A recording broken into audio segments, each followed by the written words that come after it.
The Last Letter from Dry Creek.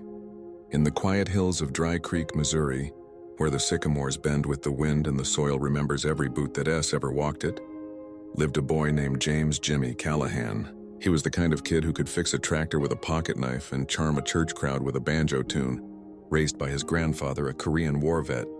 Jimmy grew up on stories of honor, grit, and the cost of freedom. When Jimmy turned 18, he enlisted in the Army. Not because he had to, but because he felt it in his bones. His granddad gave him a folded American flag and whispered, "Don't come back a hero. Come back whole." Jimmy was deployed to Afghanistan in 2011. His letters home were full of dusty sunsets, stray dogs that followed the convoy, and the strange silence that hung over the mountains. But one letter stood out. It arrived in Dry Creek on a cold November morning, just days before Thanksgiving. In it, Jimmy wrote, "I saw a boy today, maybe 10, standing in the rubble of what used to be his home. He didn't cry. He just stared at us like he'd seen ghosts.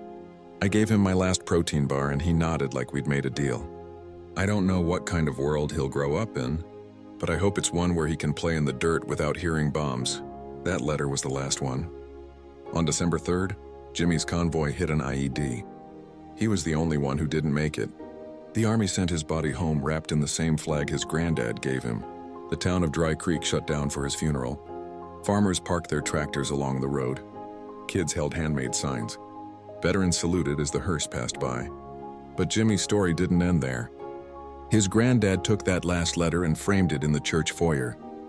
Every Memorial Day, he reads it aloud to the congregation. And every time he does, someone new cries. Not because Jimmy died, but because he lived with heart. Years later, a local songwriter turned Jimmy's story into a ballad. It played on the radio once, and a mother in Kansas wrote in saying it helped her talk to her son about war. That's how stories live on, not in medals or folded flags, but in the way they make us feel, the way they remind us what it means to be human. Jimmy Callahan didn't come back whole, but he came back a hero, and Dry Creek never forgot.